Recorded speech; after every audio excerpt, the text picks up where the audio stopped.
Shalom, selamat sore Bapak Ibu Saudaraku yang terkasih. Puji Tuhan, saya sore ini berkesempatan boleh hadir dan membagikan berkat firman Tuhan buat kita sekalian. Dan saya juga dalam kesempatan ini turut mengucapkan selamat Paskah, karena kemarin Paskah saya tidak hadir karena tugas ya. Puji Tuhan, Bapak Ibu Saudaraku yang terkasih, hari ini kita belajar tentang satu tema, yaitu burning heart, atau istilahnya itu hati yang berkobar-kobar.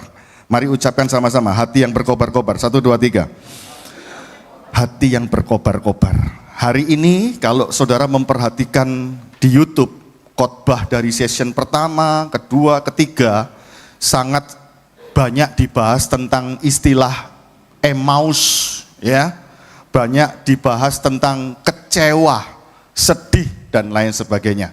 Hari ini tetap sama, saya berbicara tentang hati berkobar-kobar ini, yaitu tetap dalam teks yang sama, Lukas pasal 24. Mari kita buka sama-sama di dalam Injil Lukas pasal 24 ayat yang ke-30 sampai dengan ayat yang ke-35.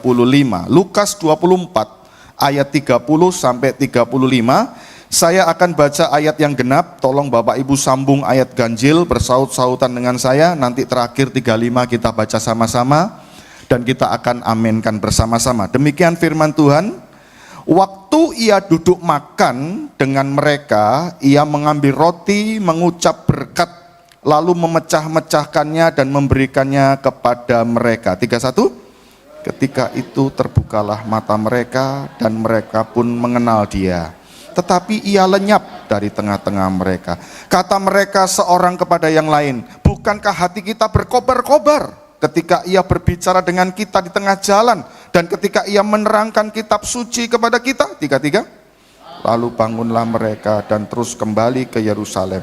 Di situ mereka mendapati ke-11 murid itu. Mereka sedang berkumpul bersama-sama dengan teman-teman mereka. Kata mereka itu, sesungguhnya Tuhan telah bangkit dan telah menampakkan diri kepada Simon. 35 sama-sama. Lalu kedua orang itu menceritakan apa yang terjadi di tengah jalan dan bagaimana mereka mengenal dia pada waktu ia memecah-mecahkan roti. Yang percaya katakan amin. Berbahagialah orang yang dengar firman, menyimpan dalam hati, bahkan dengan setia melakukannya. Bapak Ibu, tadi sempat kita membaca istilah hati berkobar-kobar. Tentu ini bukan serta-merta, tanpa sebab, tanpa alasan, tiba-tiba hati murid berkobar-kobar. Padahal kalau kita lihat urutan ceritanya, ada 2 orang murid yang pulang kampung ke Emmaus. Mereka dari Yerusalem baru saja menyaksikan peristiwa tragis, yaitu guru mereka, pemimpin mereka, yang mereka andalkan, yang mereka jadikan tumpuan pengharapan. Tiba-tiba Yesus guru mereka itu disalib dengan kematian yang tragis. Sebagai seorang pengikut, sebagai seorang yang loyal, melihat sosok andalannya, sosok jagoannya itu mati, bukan mati normal, tapi mati mengerikan dan memalukan. Mereka itu merasa tidak ada lagi yang bisa diperbuat. Mereka pulang meninggalkan Yerusalem menuju ke kampung halaman, yaitu ke Emmaus. Ada 2 murid. Siapa nama murid ini? Yang pasti bukan 12 murid Rasul Yesus itu, bukan. Ya, tetapi ini murid yang lain. Alkitab menyebut salah satunya bernama Kleopas. Satunya siapa? Ada yang mengatakan namanya Aquapas, karena temannya Cleo adalah Aqua. Ya. Saudara-saudaraku, yang satu nggak tahu siapa namanya. Tetapi 2 orang ini melakukan perjalanan pulang sambil mereview peristiwa baru saja terjadi dalam kehidupan di Yerusalem. Mereka banyak berbincang-bincang, dan semua perbincangan mereka dalam perjalanan ini isinya kekecewaan, isinya kesedihan, isinya adalah keputusasaan, kebingungan. Dan mereka juga mengalami yang namanya marah karena perlakuan yang tidak adil. Mau marah sama pemerintah Romawi, mereka tidak berdaya. Mau marah kepada imam-imam besar kepala, orang-orang Yahudi, ahli Taurat, orang Farisi, mereka tidak punya power. Mereka dalam keadaan hopeless, Mereka dalam keadaan kecewa, mereka pulang kampung. Mereka sudah berpikir di Yerusalem sudah tidak ada lagi yang bisa diperbuat. Lebih baik pulang, lebih baik kembali ke hidup yang lama, kembali jadi nelayan. Saudara-saudaraku yang terkasih, mereka melihat tokoh andalan mereka itu ternyata mati dengan cara yang mengerikan di Golgota. Mereka menjadi salah paham tentang kemesiasan Yesus. Selama ini mereka menganggap Yesus sosok Mesias itu adalah sebagai pemimpin tokoh yang akan membawa mereka kepada perjuangan pemberontakan melawan pemerintahan Romawi yang pada waktu itu menjajah Israel. Mereka sudah berpikiran itu ekspektasinya tinggi. Wah, kami punya Mesias, kami punya juru selamat yang akan membawa kami kepada kemenangan untuk melepaskan kami dari penjajahan Romawi. Ini tokoh yang besar, ini tokoh yang hebat. Kami punya pemimpin, kami punya pejuang, kami punya guru, kami punya nabi. Bukan cuma hebat dalam perkataan, tapi juga hebat dalam perbuatan. Bisa membangkitkan orang mati, bisa ngusir setan, bisa berjalan di atas air, ya, bisa menyembuhkan orang sakit, bisa melakukan hal-hal spektakuler, memberi makan 5.000 orang hanya dengan 5 roti 2 ikan. Mereka sudah berpikir ini pemimpin satu-satunya yang sangat-sangat luar biasa, bisa diandalkan. Karena bukan cuma pinter ngomong, tapi juga berkuasa. Ini pemimpin kami, pemimpin sakti. Ya, ini bukan cuma tokoh yang bisa diperjuangkan untuk jadi pemimpin politik, tetapi juga bisa menjadi pemimpin dalam moral. Tetapi mereka kecewa, mereka mulai galau, mereka mulai patah semangat ketika melihat pemimpin mereka tergantung di kayu salib, bahkan mati, bahkan dikubur, bahkan ada isu yang mengatakan jenazahnya hilang, dicuri orang. Sudah pemimpinnya mati, jenazahnya dilarikan orang. Sudah tidak ada harapan, sudah tidak bisa lagi diandalkan. Mereka sudah pupus harapannya tentang Mesias dalam konsep mereka. Mereka selama ini menganggap Yesus itu sebagai pemimpin secara lahiriah, pemimpin secara fisik yang akan membawa mereka dalam perjuangan menang atas penjajahan Romawi. Mereka tidak sadar kemesiasan Yesus ini adalah Yesus sebagai juru selamat yang membebaskan mereka dari kutuk dosa, dari ancaman kebinasaan kekal, dari neraka. Itu mereka tidak mikir sampai itu. Mereka hanya mikir seputar hal-hal jasmani, hal-hal lahiriah, hal-hal materi, hal-hal dunia. Perhatikan baik-baik, saya minta konsentrasi penuh kepada Bapak Ibu.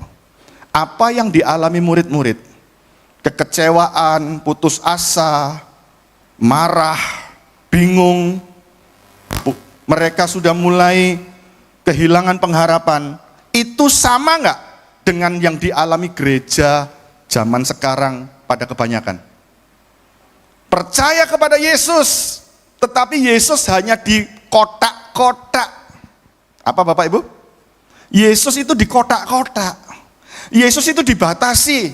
Oh Yesus, haleluya, Yesus hebat, Yesus dahsyat. Tetapi semua cuma dibawa dalam konsep lahiriah. Oh Yesus bisa menyembuhkan, Yesus bisa memberkati, Yesus bisa menolong, Yesus bisa membela, Yesus bisa buka jalan, Yesus bisa kasih kaya, Yesus bisa kasih sukses, Yesus bisa kasih terobosan. Saya mau tanya, bisa nggak Yesus kasih kita berkat? Bisa nggak Yesus bisa kasih kita sembuh? Tetapi tujuan Yesus datang ke dunia bukan semata-mata untuk menyenangkan dan memenuhi kebutuhan kita secara lahiriah. Ada satu kebutuhan yang lebih mendasar, yang lebih bahaya, yang lebih darurat, yaitu keselamatan jiwa kita. Itu yang menjadi misi utama Yesus datang ke dunia. Dia jadi juru selamat, dia jadi Mesias. 1 Korintus 15 ayat 19 berkata apa? Jika kita berpengharapan kepada Kristus hanya untuk hal-hal di dunia ini saja, maka kita adalah orang yang paling malang dari segala manusia. Ayo kita baca sekali lagi ayatnya, 1, 2, 3. Jikalau kita hanya dalam hidup ini saja, di dunia ini, menaruh pengharapan pada Kristus, maka kita adalah orang-orang yang paling malang dari segala manusia. Apa artinya paling malang? Paling apes, paling rugi, paling kasihan. Mohon maaf ya, paling bodoh, paling lucu. Banyak nggak orang Kristen yang punya iman seperti ini? Oh, aku percaya Tuhan Yesus dahsyat. Aku percaya aku anak raja. Dia raja di atas segala raja. Mobilku Avanza akan berubah jadi Innova. Ada nggak orang Kristen yang imannya begitu? Wah, aku percaya, aku nggak punya anak, pasti akan punya anak dalam nama Yesus. Aku nggak punya pekerjaan, akan diberikan pekerjaan dalam nama Yesus. Aku pegang janji Tuhan, aku pegang kuasa Tuhan, aku percaya janji Tuhan. Aku klaim firman Tuhan, haleluya. Saya mau tanya, boleh nggak doa minta kesembuhan? Boleh nggak doa minta berkat? Boleh nggak doa minta mujizat? Boleh. Mohon maaf, kalau iman kita kepada Yesus hanya untuk hal-hal lahiriah, apa bedanya Yesus sama setan? Apa bedanya Yesus sama dukun? Banyak gereja kelihatannya rohani, tapi di dalamnya isinya praktek gunung kawi. Cuma nggak berani nyebut gunung kawi, di gereja nyebutnya gunung Golgota. Betul? Saya kasih ilustrasi ya. Siapa yang pernah makan di Jakarta, masuk ke restoran Padang pagi sore? Angkat tangan. 1, ada lagi? 2, ada lagi? Cuma 2 orang? Tak doakan yang belum pernah, nanti waktu lain bisa pergi ke sana makan. Saya pernah ke sana di daerah Pik, Pantai Indah Kapuk. Kalau Bapak Ibu pergi ke restoran Padang di pagi sore di Pantai Indah Kapuk, di situ kompleknya itu banyak pembangunan, betul ya? Ruko-ruko, klaster-klaster, ya, apartemen, itu banyak lagi dibangun. Kalau saudara berdiri di depan restoran Padang ini, itu di depannya itu mobil-mobil mewah semua. Karena yang makan itu orang-orang jet set di situ. Masuknya itu dekorasinya bagus, AC-nya dingin, ya, suasananya nyaman, pelayanannya ramah, makanannya enak-enak, mewah-mewah, mahal-mahal, saudaraku. Terkenal luar biasa. Ya, banyak orang-orang asing makan di situ juga. Saudaraku, nah waktu saya mau masuk ke dalam restoran ini, di depan seberang restoran ini ada ruko lagi dibangun. Dan di depan ruko itu ada sepeda motor roda 3, jualan nasi bungkus, kopi, rokok, jualan permen, jualan gorengan, banyak sekali. Itu semua dijual untuk menyuplai kebutuhan siapa? Tukang-tukang bangunan, satpam-satpam, ya. Orang-orang yang lewat di situ, yang butuh makan dalam harga murah. Nah, saudara kalau misalnya diajak orang makan gratis ke restoran Padang pagi sore, dipersilakan masuk, lalu di depan meja itu disodorkan begitu banyak makanan, siap, mana yang saudara suka boleh ambil. Lalu orang yang mengajak saudara bilang begini, silakan dinikmati, silakan ambil, silakan makan, bebas, sebanyak-banyaknya, sepuas-puasnya, boleh kau makan. Saya bayar gratis, saya bayar cuma-cuma, tak bayari semua. Ya, kira-kira saudara kalau ditawari makan begini, kalap nggak? Kalap nggak? Tiba-tiba saudara ngomong gini sama yang nawari, Pak, saya cuma pesen 1 aja. Apa? Kopi pahit. Loh, ini loh ada kikil, ini loh ada ayam, ini loh ada daging, ini ada ikan, ada telur. Enggak Pak, kopi pahit, kopi hitam 1. Lalu kopi hitam itu datang. Dari sejak awal sampai selesai makan, yang Anda nikmati cuma kopi hitam pahit. Mohon maaf nih, kalau kita seperti itu, goblok nggak? Goblok nggak? Rugi nggak? Kalau cuma pesen kopi hitam pahit, nggak usah masuk restoran. Di seberang itu loh yang jual nasi bungkus itu juga jual kopi pahit. Beliau di situ aja bisa. Betul? Kalau di depan sana nggak ada, rendang nggak ada, ya, kikil nggak ada. Yang ada nasi bungkus, nasi kucing ada. Saya mau tanya, banyak nggak orang Kristen modern zaman sekarang punya mental seperti itu? percaya Yesus, punya Yesus, dibaptis, pelayanan kepada Yesus, rajin gereja, hafal lagu gereja, ngerti Alkitab, tetapi imannya cuma berharap sama Yesus hanya untuk hal-hal lahiriah, hal-hal jasmani, hal-hal bendawi, materi. Itu semua kayak kopi hitam pahit. Bilang sama sebelahnya, kopi hitam pahit.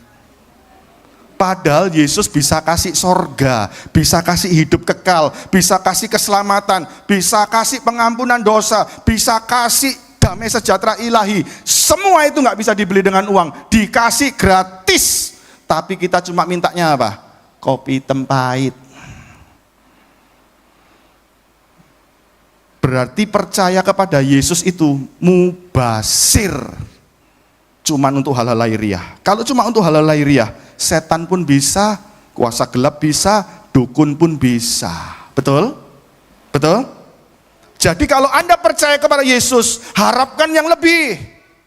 Yaitu tentang keselamatan, hidup kekal, pengampunan dosa, surga mulia, mahkota kehidupan, damai sejahtera ilahi. Semua itu nggak bisa dibeli dengan uang. Itu dikasih gratis oleh Tuhan Allah kita melalui Kristus Yesus. Amin. Tepuk tangan. Apa setelah tepuk tangan? Bertobat. Iman tanpa perbuatan mati. Tepuk tangan tanpa pertobatan innalillahi. Bapak ibu saudaraku yang terkasih, ini yang harus kita pahami. Jangan kita terjebak punya mental, punya paradigma seperti murid-murid yang cuma menganggap Yesus dalam kemesiasannya hanya untuk memenuhi kebutuhan mereka tentang kemerdekaan bebas dari penjajahan Romawi. Padahal Yesus bisa melakukan yang lebih tinggi nilainya daripada itu. Orang-orang yang selalu hanya mengejar hal-hal lahiriah dalam mengikut Yesus, dalam beriman kepada Yesus, yang diimani cuma hal-hal duniawi terus, kaya, sukses, terkenal, viral, ya. Banyak uang, banyak fasilitas, berkat mujizat sembuh. Mohon maaf, saya tidak anti berkat mujizat kesembuhan. Tetapi kalau iman kita kepada Yesus hanya untuk hal-hal itu saja, mengejar yang namanya hal-hal lahiriah, maka orang-orang seperti itu adalah orang-orang yang paling kecewa, orang-orang yang paling bingung, orang-orang yang paling putus asa ketika berhadapan dengan kematian. Waktu mati kaget dia, loh mati aku?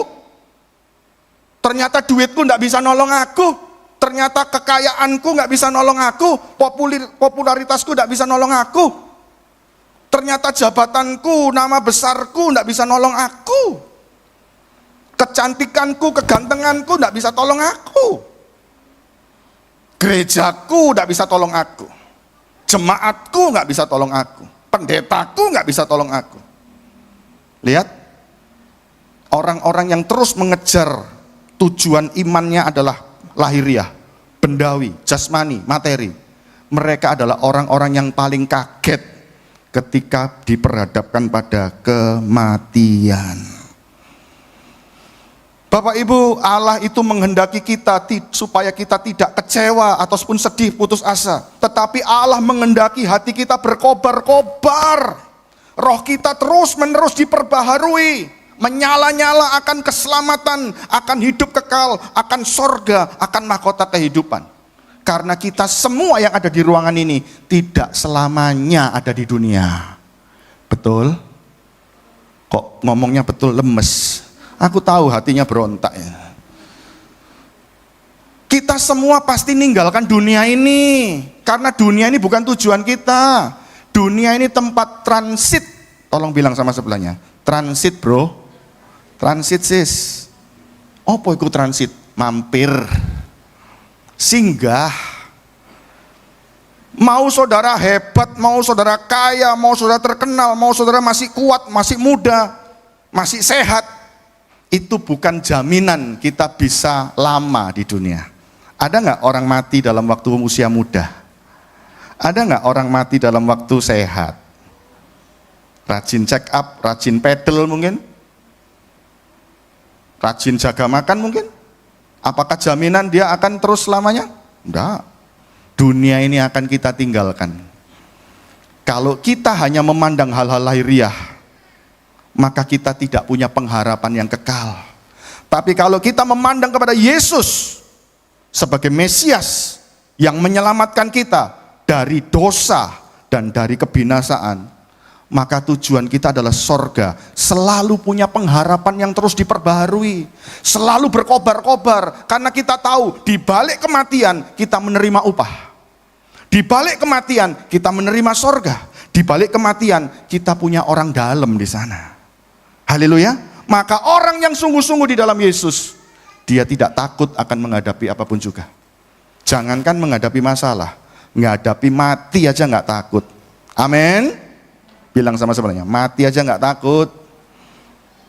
Rasul Paulus bilang apa? Filipi 1:21. Bisa tampilkan ayatnya? Filipi 1:21.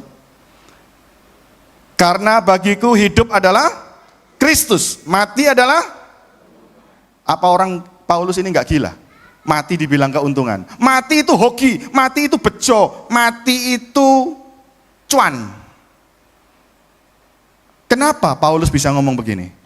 Karena dia sudah ngerti tentang Yesus itu seperti apa. Makanya dia mengalami kuasa kebangkitan Kristus. Dia nggak takut mati. Karena Paulus pernah berkata, aku menjadi satu dengan penderitaannya, aku juga menjadi satu dengan kematiannya, supaya aku menjadi satu dalam kebangkitannya. Dia nggak takut mati. Orang kalau sudah nggak takut mati, menghadapi tantangan kehidupan ini nggak ada takutnya. Amin. Orang kalau pernah melewati badai, topan, gelombang besar, ngadepi gerimis dia cuma nyanyi. Amin. Ngadepi angin dia cuma nyanyi. Maka itu kita siapkan mental kita, bukan cuma menghadapi gerimis, tapi menghadapi hujan badai. Haleluya. Bilang sama sebelahnya, siap mental bro. Nah, bagaimana kita bisa punya hati berkobar-kobar? Bagaimana kita bisa menyala-nyala bagi Tuhan? Bagaimana kita bisa semangat, exciting, ya? Kita bisa sungguh-sungguh menggebu-gebu. Bagaimana? Kita harus mengenal Yesus, memahami Yesus. Iya, harus kenal Yesus, memahami Yesus. Tapi mengenal sejauh apa? Harus mengenal sedalam bagaimana? Saya mau membahas tentang satu tema yang khusus buat kita malam ini, yaitu mengenal Yesus sebagai apa? Yesus sejarah atau sejarah Yesus. Ucapkan sama-sama, 1, 2, 3. Yesus sejarah atau sejarah Yesus. Kelihatannya kalimatnya ini cuma 2 kata yang diwolak-walik, tetapi maknanya beda jauh loh. Banyak orang itu ikut Yesus, tapi memaknai Yesus hanya sebatas Yesus sejarah. Saya mau jelaskan dulu. Sebelum saya jelaskan, tolong diucapkan lagi, sekali lagi. Yesus sejarah, 1, 2, 3. Yesus sejarah itu apa, Pak? Yesus sejarah itu Yesus ada jadi bagian dari sejarah. Kehadiran Yesus mulai dihitung sejak dia lahir di kandang Bethlehem, dia tumbuh besar di kampung Nazaret, lalu dia mulai pelayanan di Yudea Galilea, dia mulai masuk Yerusalem, disalib di Golgota, dia mati, dikubur, dia bangkit, naik ke sorga, ceritanya selesai. Semuanya terjadi pada abad pertama Masehi. Yesus ada dengan bukti naskah-naskah asli dan bukti arkeologi. Oh iya, Yesus pernah ada, Yesus pernah eksis, Yesus pernah action di masa lalu. Sudah selesai, mentok, tamat, tidak ada hubungannya dengan masa kini. Yesus cuma bagian dari tokoh sejarah. Yesus pernah ada, sekarang sudah tidak ada lagi. Oh, dulu dia berkuasa, dulu dia ajaib, dulu dia hebat, sekarang sudah tidak nyata. Dulu nyata, sekarang enggak. Dulu greget, sekarang melempem. Dulu jagoan, sekarang sepi. Selesai. Yesus cuma ada dalam sejarah. Yesus cuma hebat pada abad pertama Masehi. Saudara-saudaraku, konsep ini dimiliki oleh orang-orang zaman sekarang. Ya, juga dimiliki oleh murid-murid yang pulang ke Emmaus. Sehingga mereka kecewa, sedih, putus asa. Ya, konsep Yesus sejarah ini telah menyelubungi hati dan pikiran murid-murid, sehingga hati mereka tidak mampu berkobar-kobar. Karena kalau Yesus sudah selesai ceritanya, dia cuma sejarah, waktu dia naik ke sorga, sudah selesai, tamat, sudah. Nggak ada pengharapan lagi. Walaupun ke gereja, walaupun pelayanan, walaupun ibadah, walaupun nyanyi lagu gereja, datang ibadah sukacita, pulang gereja lesu. Semangat menggebu-gebu di gereja, pulang gereja di rumah stres. Yang takut tetap takut, yang bingung tetap bingung, yang kecewa tetap kecewa, yang kebencian tetap kebencian. Itu berarti memahami konsep Yesus sejarah. Hanya menerima pengenalan Yesus di dalam sejarah. Gak ada dampak apapun dalam hidup kita. Nggak ada pengaruh dalam hidup kita. Saudara-saudaraku, buktinya apa? Lukas 24 ayat 13. Murid-murid kembali ke hidup yang lama. Mereka pulang kampung. Ya toh? Ayat 13 ya.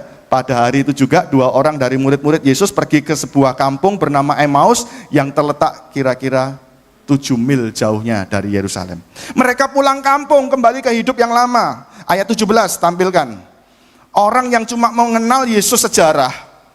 Cirinya apa? Ayat 17. Yesus berkata kepada mereka, apakah yang kamu percakapkan sementara kamu berjalan? Maka berhentilah mereka dengan muka.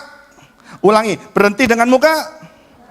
Orang kalau cuma mengenal Yesus sejarah, nggak punya semangat, nggak punya hati berkobar-kobar, hatinya, mukanya pasti muram. Permisi. Boleh noleh sama sebelahnya? Lihat wajah sebelahnya. Muram enggak? Kalau masih muram, masih kepikiran, masih tertekan, nelongso, ngenes, masih putus asa, masih ya aras-arasen, berarti cuma mengenal Yesus sejarah. Bilang lagi sama-sama, Yesus sejarah. Ayat 21 sampai ayat 24. Mereka kecewa. Mereka bilang apa? Padahal kami dahulu mengharapkan bahwa dialah yang datang untuk membebaskan bangsa Israel. Tapi sementara itu telah lewat 3 hari. Sejak semuanya itu terjadi. Terus 22. Tetapi beberapa perempuan dari kalangan kami telah mengejutkan kami. Pagi-pagi buta mereka telah pergi ke kubur. Terus.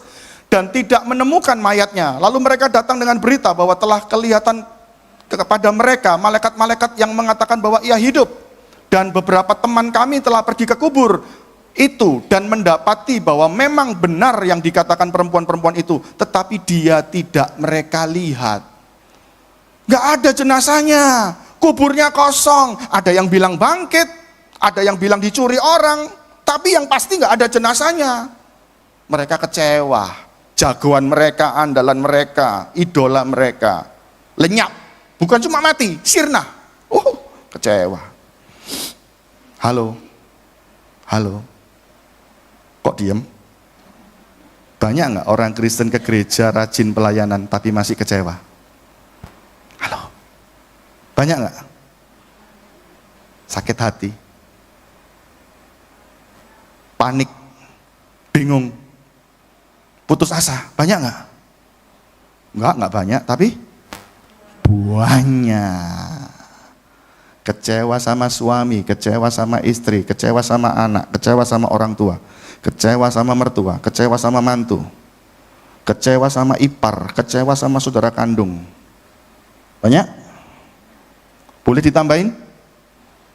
Kecewa sama teman gereja, kecewa sama teman sahabat, kecewa sama diaken, kecewa sama pendeta. Boleh ditambahin? Kecewa sama Tuhan. Orang yang seperti ini mukanya pasti muram. Ku kasihi kau dengan kasih Tuhan.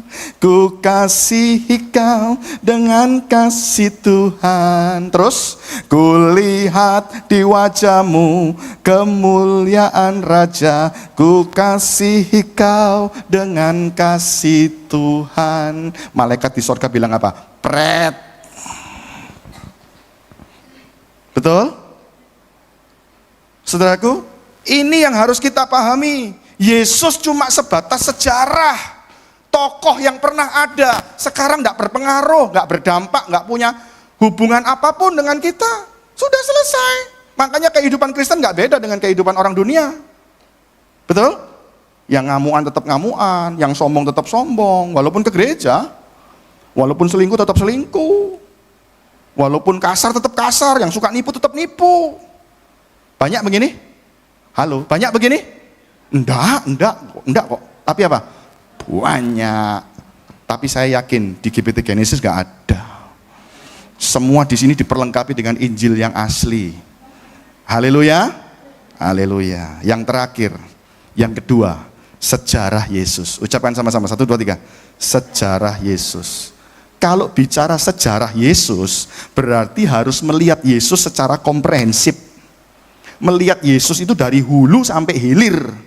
Dari awal sampai akhir, semuanya harus dilihat secara gamblang. Secara jelas, luas, dalam.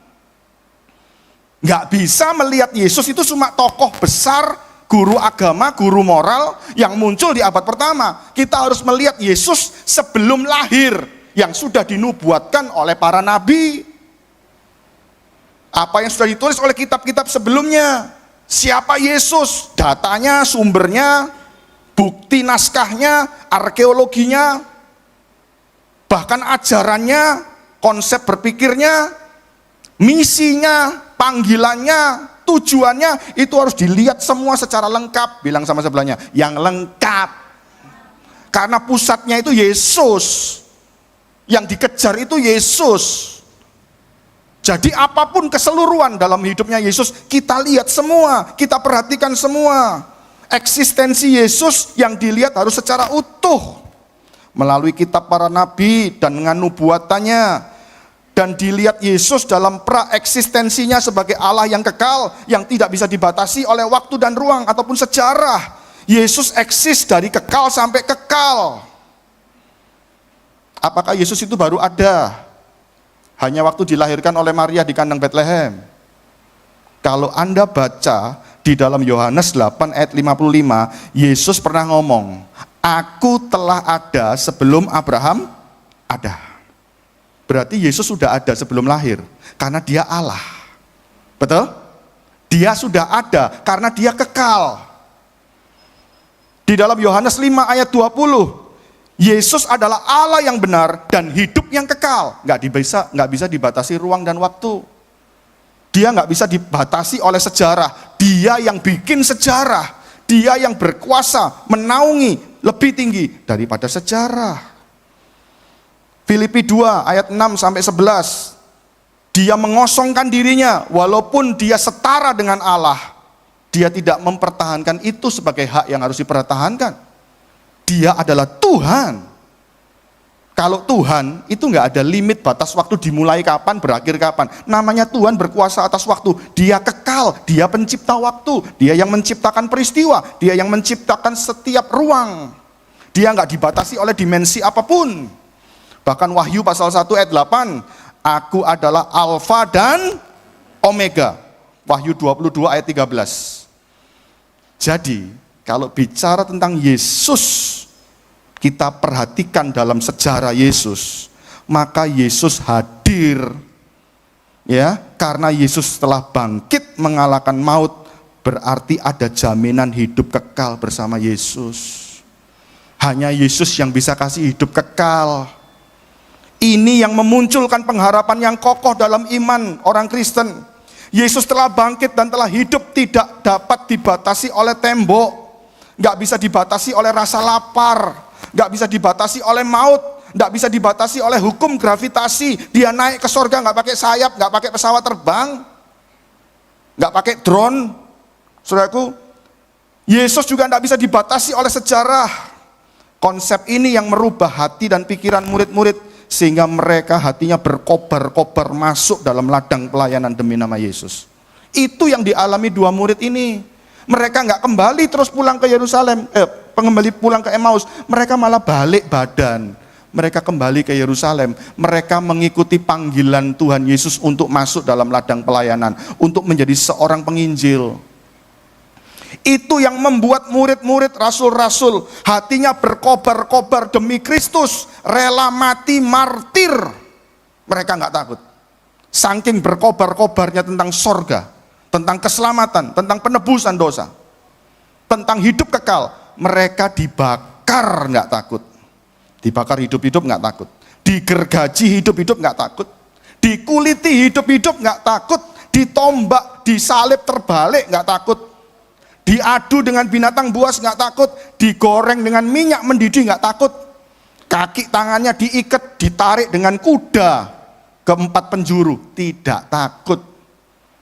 Bahkan Polikarpus, bapak gereja mula-mula, murid langsung daripada Rasul Yohanes. Polikarpus pernah berkata, walaupun tubuhku dibakar hidup-hidup, setiap kulit yang meleleh, setiap daging yang meleleh akan berteriak bahwa Yesus adalah juru selamat. Ini orang yang imannya betul-betul sudah mateng, diperhadapkan pada api yang berkobar-kobar. Polikarpus tidak mundur. Setiap lelehan kulit dan dagingku karena api akan berteriak bahwa Yesus adalah juru selamat. Yesus adalah Allah.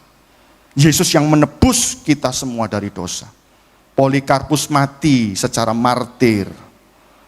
Saudaraku, ini yang harus kita pegang baik-baik. Lihat iman orang Kristen zaman sekarang. Belum diberkati, goyang. Doa belum dijawab, goyang. Kena sakit kanker, goyang. Betul? Apa-apa kok suka? Goyang. Iya, goyang imannya. Apa-apa bilangnya apa? Nanti ada masalah dikit, ada tantangan dikit, ada gesekan dikit, ada tekanan dikit, ada fitnah dikit, ada musibah dikit, ngomongnya apa? Tak mati aku, tak mati aku. Tak mati aku, cilaka, amsyong, acur. Sopo sembayang gak ono gunane, gereja gak ono gunane. Percuma. Imannya goyang. Saudaraku, kalau iman sudah matang, imannya seperti Yesus. Ya Bapa, kalau boleh cawan ini berlalu daripadaku, tapi biarlah bukan kehendakku yang jadi, kehendakmu yang jadi. Seperti Maria berdoa, sesungguhnya aku adalah hamba Tuhan, jadilah padaku seperti yang kau katakan. Seperti Yohanes Pembaptis pernah berkata, biarlah aku makin kecil, dia makin besar. Biarlah aku makin berkurang, dia makin bertambah. Seperti Paulus pernah berkata, hidupku bukan aku lagi, tapi Kristus yang tinggal di dalam aku. Saudaraku, apa yang dialami 2 murid ini? Ketika mereka melihat Yesus memberitakan tentang berita yang penuh pengharapan. Yesus mulai menjelaskan nubuatan-nubuatan para nabi, diterangkan, ini loh cocok sama peristiwa ini, memang ini menggenapi nubuatan, diterangkan sama Yesus satu-satu. Mereka sambil berjalan, sambil diceritai tentang penggenapan kitab suci, nubuatan para nabi-nabi. Hati mereka berkobar-kobar. Ketika Yesus memecah-mecahkan roti, memberi makan, mereka baru terbuka mata hatinya, selubung itu mulai dibuka. Mereka bilang apa? Lah, ini Yesus. Selama ini kita nggak sadar kalau yang di depan kita ngobrol dari tadi ini Yesus itu yang sudah bangkit dari maut. Makanya pantas dari tadi ngomong hati kita berkobar-kobar. Kita diajari tentang penggenapan nubuatan dengan peristiwa-peristiwa yang terjadi terakhir ini. Lah kok pas semua dan ternyata orangnya di depan mata kita. Waktu bilang ini Yesus, Yesusnya hilang. Celing. Begitu mereka sadar mereka berjumpa dengan Yesus yang sudah bangkit. Mereka sudah kehilangan kecewa, mereka sudah kehilangan putus asa, mereka sudah kehilangan rasa bingung, mereka kehilangan lagi rasa marah. Yang ada di hati mereka apa? Sukacita. Mereka teguh dalam panggilan pelayanan. Mereka melihat ada sesuatu yang mulia di balik perjalanan menuju ke Yerusalem ini. Mereka semangat menuju Yerusalem. Saudaraku, hati mereka terbuka dalam mengenal Yesus. Hati mereka mantap melayani di ladang Tuhan. Itu orang yang ngerti tentang sejarah Yesus. Mengenal Yesus itu secara keseluruhan. Bukan cuma Yesus itu bekerja di masa lalu. Dia juga bekerja di masa sekarang. Dan dia juga bekerja di masa yang akan datang. Sampai selama-lamanya. Pemain musik, saya tutup dengan sebuah kesaksian. Bapak Ibu, Dulu saya pernah berjumpa dengan seorang tante. Tante ini salah satu pengurus di ibadah wanita. Saya nggak usah sebut gereja mana ya. Tante ini tinggalnya di Joyoboyo, di daerah kampung. Saya kenal tante ini cukup lama. Orangnya suka bercanda, ramah, sopan. Kalau ketemu saya, mesti saya dikasih permen. Dalam hati saya, korek cilik kayak permen. Tapi dia memang suka memberi. Kalau di tasnya itu ada roti kokus, saya dikasih roti kokus. Kalau ada permen, dikasih permen. Ada pokis, dikasih pokis. Pokoknya dia itu kepengen memberi. Dalam hati saya, wih, orang ini semangat ya. Orang ini exciting ya. Orang ini menyala-nyala ya. Orang ini sukacita terus. Ya. Suatu hari saya lihat orang ini jalannya pelan. Tante, apa tante? Sorry Pak Pendeta, diabetesku tinggi, mataku burem. Dan sekarang tangan-tanganku ini, kakiku sudah gampang kebas. Saya ini kok ngalami banyak kemunduran hari-hari ini. Nafsu makan saya menurun, ya, gampang capek. Sorry ya, ndak bisa ngasih permen. Dalam hati saya, suka makan permen paling. Kok diabetes, ya? Saya ndak berani nanya hobi makan permen tante ya. Saya ndak berani, ndak ada urusan bagi saya. Terus beberapa kali pelayanan di ibadah wanita, saya ndak pernah ketemu sama tante ini lagi. Lalu saya diberitahu sama koordinator, tante ini sakit, dia nggak bisa berangkat ke gereja, nggak kuat. Kalau Pak Pendeta mau ketemu, tak kasih alamat. Oh iya, saya datang ke rumahnya di Joyoboyo sana, di belakangnya rumah sakit Islam. Masuk kampung, nggak bisa naik mobil, harus naik sepeda motor. Ya, waktu saya ketemu sama suaminya, ketemu sama dirinya, dia nangis. Ketemu saya nangis. Pak Pendeta, kenapa badanku sekarang begini? Aku sudah tidak bisa apa-apa, tidak bisa pergi jauh, jalan mesti dituntun. Saya capek dengan hidup ini. Saya kecewa, kenapa saya bisa begini? Saya masih kepingin melayani Tuhan, saya masih kepingin aktif, saya masih kepingin melakukan banyak hal, tapi saya nggak bisa apa-apa. Aduh, dia tertekan. Saya tidak sakit, tapi saya ngerasakan sakit yang dia rasakan. Bukan sakit secara tubuh, tapi mentalnya sakit, jiwanya tertekan. Saya mau ngomong sesuatu takut, saya biarkan dia cerita semuanya, unek-uneknya dikeluarkan sambil bercucuran air mata. Setelah selesai, saya buka Alkitab, saya bacakan ayat ini kepada dia. 2 Korintus 4 ayat 16 sampai 18. Tolong tampilkan. 2 Korintus 4 ayat 16 sampai 18. Saya baca keras-keras di depan tante ini. Saya ucapkan, tante, ini ayat untuk tante. Bukan kebetulan saya diingatkan ayat ini pas saya datang ke rumah ini. Sebelum tante cerita, saya sudah teringat ayat ini. Saya baca, tante. Sebab itu kami tidak tawar hati, tetapi meskipun manusia lahiriah kami semakin merosot, namun manusia batiniah kami dibaharui dari hari ke hari. Sebab penderitaan ringan yang sekarang ini mengerjakan bagi kami kemuliaan kekal yang melebihi segala-galanya, jauh lebih besar daripada penderitaan kami. Sebab kami tidak memperhatikan yang kelihatan, melainkan yang tak kelihatan. Karena yang kelihatan adalah sementara, sedangkan yang tak kelihatan adalah kekal. Waktu saya mengucapkan ayat ini, tante ini tertunduk, dia nangis terseduh-seduh. Sampai mingsak-mingsak, you know mingsak-mingsak? Dia sampai ngguguk-ngguguk, wah itu air mata berurai. Saya nggak ngapa-ngapain, saya cuma pegang pundaknya. Tante, kalau mau nangis, nangislah sepuasnya. Kalau mau hancur hati, hancurlah sehancur-hancurnya. Yesus ada di sini. Firman Tuhan berkata, Tuhan Allah dekat dengan orang yang remuk hatinya. Wah, suaminya datang memeluk dia. 2 orang saling berpelukan, saya doakan. Begitu doa selesai, amin.